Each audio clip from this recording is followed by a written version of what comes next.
নমস্কার বন্ধুরা, আমি বর্ণালী আর আপনারা দেখছেন বর্ণালী রান্নাঘর।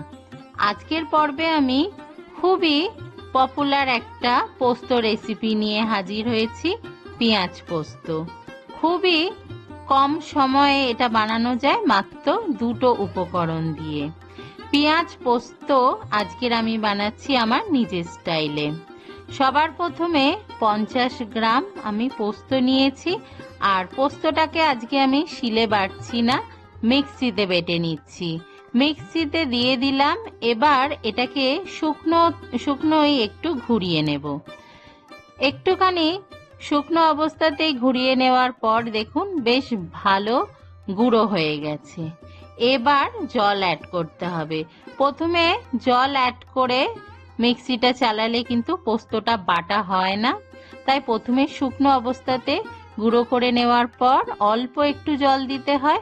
আর আমি দুটো কাঁচা লঙ্কা ব্যবহার করেছি, চাইলে আপনারা আরেকটু বেশি দিতে পারেন। দেখুন কাঁচা লঙ্কা দিয়ে আর একটু জল দিয়ে খুব মিহি করে পোস্তর একটা পেস্ট বানিয়ে নিয়েছি।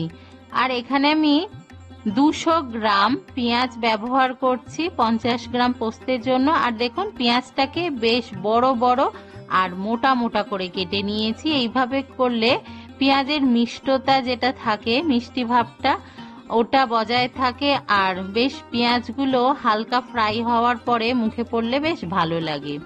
এই রান্নাটা করার জন্য একটু বেশি পরিমাণে তেল ব্যবহার করতে হবে। তেলের পরিমাণটা আমি বলছি না, তবে অল্প ব্যবহার করলে কিন্তু এই পোস্তটা ভালো হয় না। কড়াই সর্ষের তেলে আমি পেঁয়াজ কুচিটাকে দিয়ে হালকা করে একটু ফ্রাই করে নিচ্ছি মিডিয়াম ফ্লেমে। আর রান্নাটা অবশ্যই সর্ষের তেলে করবেন, তবেই পোস্তর আসল টেস্টটা পাওয়া যাবে। দেখুন সামান্য একটুখানি ভেজে নিয়েছি। পেঁয়াজটা এখন সফট হয়েছে, কিন্তু এর মধ্যে কোনো কালার আসেনি। কালার আনানো যাবে না, জাস্ট একটু হালকা ফ্রাই করতে হবে। এবার আমি স্বাদ অনুযায়ী নুন দিলাম। নুনটা কমই দিতে হবে, কারণ রান্নার পরে পোস্তটা অনেকটা কমে যাবে।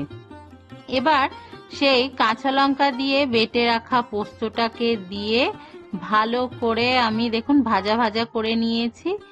এই রান্নাটা লো ফ্লেমেই করতে হবে, না হলে পোস্তটা ভাজা হওয়ার পরে এরকম ঝুরঝুরে হবে না আর নিচে লেগে যেতে পারে। দেখুন এখন অনেকটা শুকনো হয়ে গেছে, তবুও এখনো তেল ছেড়ে বেরিয়ে আসেনি। যখন কড়া থেকে একেবারে এই রকম উঠে আসবে, হালকা হালকা তেল ছেড়ে বেরিয়ে আসবে, ঠিক এই রকম হবে যখন, তখন কড়া থেকে তুলে নিতে হবে। আমার পোস্তটা ঝুরঝুরে ভাজা হয়ে গেছে, কড়াই একটু তেলও ছেড়ে বেরিয়ে এসেছিল। এবার একটা প্লেটে সার্ভ করে দেখাচ্ছি। দেখুন খুব সুন্দরভাবে তৈরি হয়েছে। আর যেহেতু পেঁয়াজ একটু মিষ্টি মিষ্টি হয়, তাই আমি এর মধ্যে কোনো রকম মিষ্টিরও ব্যবহার করিনি।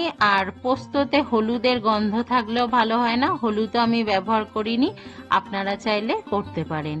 তৈরি হয়ে গেল আমাদের আজকের রেসিপি। খুবই টেস্টি, গরম ভাতের সাথে খাওয়ার জন্য একেবারে রেডি পেঁয়াজ পোস্ত। অবশ্যই রেসিপিটা ট্রাই করবেন, আর আপনাদের কেমন লেগেছে সেটা আমাকে কমেন্ট করে জানাতে ভুলবেন না। দেখা হবে আবার পরের রেসিপির সাথে। সবাই ভালো থাকবেন, ভালো খান, সুস্থ থাকুন। বাই।